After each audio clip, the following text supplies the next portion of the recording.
Palabra de vida.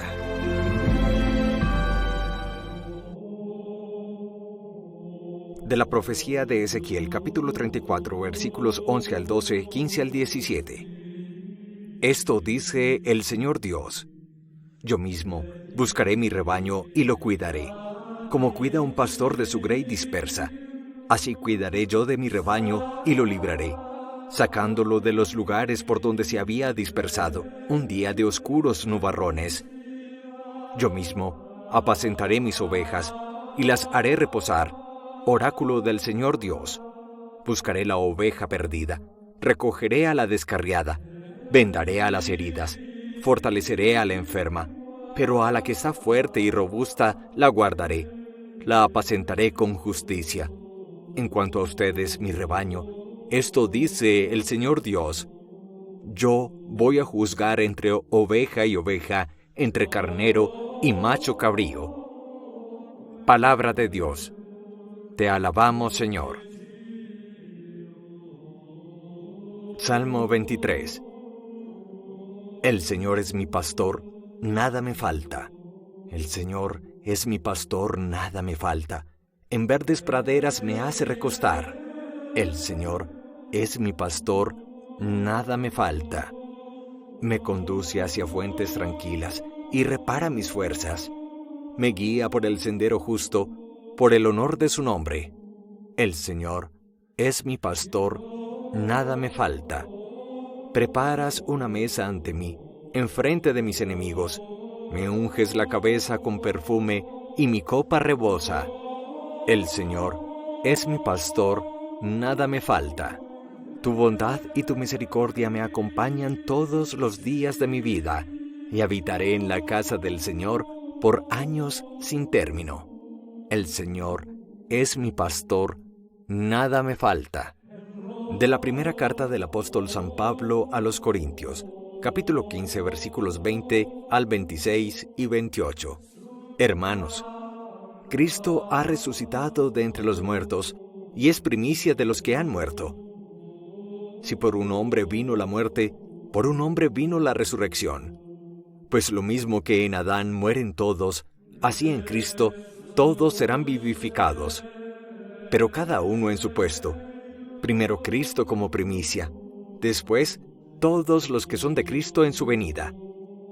Después el final, cuando Cristo entregue el reino a Dios Padre, cuando haya aniquilado todo principado, poder y fuerza. Pues Cristo tiene que reinar hasta que ponga a todos sus enemigos bajo sus pies. El último enemigo en ser destruido será la muerte. Y cuando le haya sometido todo, entonces también el mismo Hijo se someterá al que se lo había sometido todo. Así, Dios será todo en todos. Palabra de Dios. Te alabamos, Señor. Del Santo Evangelio según San Mateo, capítulo 25, versículos 31 al 46.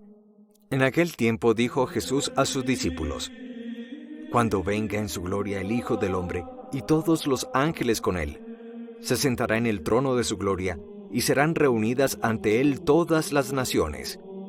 Él separará a unos de otros, como un pastor separa las ovejas de las cabras, y pondrá las ovejas a su derecha y las cabras a su izquierda. Entonces dirá el Rey a los de su derecha: Vengan ustedes, benditos de mi Padre, hereden el reino preparado para ustedes desde la creación del mundo.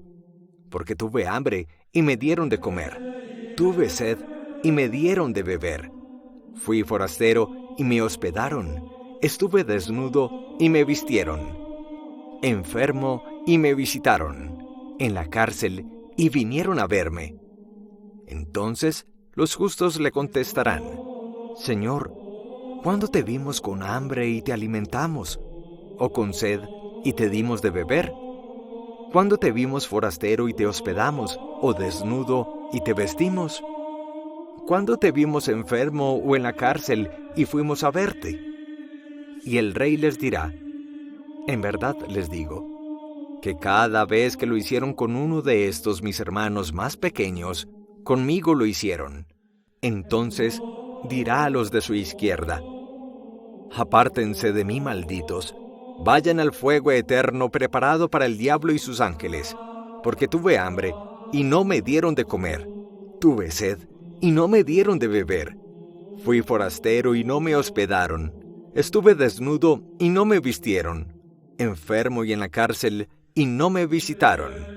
Entonces también éstos contestarán: Señor, ¿cuándo te vimos con hambre o con sed, o forastero o desnudo, o enfermo o en la cárcel, y no te asistimos? Él les replicará: En verdad les digo, lo que no hicieron con uno de estos los más pequeños, tampoco lo hicieron conmigo. Y estos irán al castigo eterno, y los justos a la vida eterna. Palabra del Señor. Gloria a ti, Señor Jesús. Cerramos el llamado año litúrgico de la Iglesia y siempre lo hacemos con la solemnidad en donde recordamos y celebramos gozosamente a Jesucristo como Rey del universo y sobre todo como Rey de nuestras vidas. Precisamente se escoge en esta solemnidad litúrgica el Evangelio de San Mateo en el capítulo 25, cuando nos habla del juicio final. Al término de la historia del mundo y de la humanidad, un juicio que se hará sobre la caridad que vivimos con los demás. En efecto, se muestra un Jesús glorioso que ya no viene a esta tierra en la humildad de un pesebre, en un pequeño villorrio, Belén, y acompañado de una mula y un buey en el establo donde nace. No, se nos muestra un Cristo glorioso, el Hijo del Hombre, que acompañado de todos los ángeles del cielo, se sienta en el trono de gloria y reúne a todas las naciones para establecer un juicio. Y llama poderosamente la atención que establece como criterio de juicio 6 caminos de misericordia o de compasión, precisamente con los necesitados, el hambriento, el sediento, el forastero, el que no tiene dónde hospedarse, el desnudo, el enfermo, el encarcelado, y es allí donde Él dirá: si practicaron la caridad con estos, conmigo lo hicieron, y por eso serán ustedes benditos de mi Padre. Por el contrario, siguiendo ese claro y preciso criterio de interpretación de la caridad cristiana, aquellos que no practicaron la caridad con el hambriento, el sediento, el forastero, el desnudo, el enfermo y el encarcelado, serán los malditos de Dios. Están llamados a ser apartados y a ir al castigo eterno, y por el contrario, los que fueron caritativos como justos irán a la vida eterna. Esto es una severa advertencia sobre nuestra vida, y más allá de pensar que alcanzamos la salvación de la vida propia y de la vida eterna con el dinero, con el poder, con las amistades, con las influencias, descubrimos que solo nos podemos presentar ante Dios por nuestra fe en Él, y como respaldo de esa fe en Él, por la caridad fraterna que hemos vivido. De hecho, siempre el gran discurso de Jesús será: ámense, quiéranse los unos a los otros, como yo los he amado, como yo los he querido. Esta caridad tiene líneas específicas. Nos recordará San Pablo: a nadie debas nada más que amor, porque en el amor está el cumplir la ley entera de Dios. La única deuda que tenemos con nuestros semejantes es amarlos, amor que se expresa como paciencia, comprensión, compasión, perdón, tolerancia, servicio, solidaridad, relaciones de armonía y de paz con los cercanos. Pero también nos recuerda el apóstol Pablo una expresión que nos pone a pensar cuando afirmará: la caridad cubre la multitud de nuestros pecados. En el fondo, si hemos equivocado el camino y pecado, por la caridad seremos perdonados. Recuerdo una señora hace algunos años que me decía: por mis errores de la vida pasada, hoy quiero precisamente compensarlos haciendo caridad con tantas personas necesitadas. Finalmente, podríamos afirmar que la caridad es la puerta más segura para abrir el cielo. ¿No es otro el sentido del Evangelio de hoy, cuando irán a la vida eterna, al cielo, los que vivieron en caridad, y a la condenación eterna los que vivieron con egoísmo y solo para sí mismos? Terminemos nuestra reflexión recordando aquella expresión que en otras oportunidades les he compartido y que me hace reflexionar mi vida personal.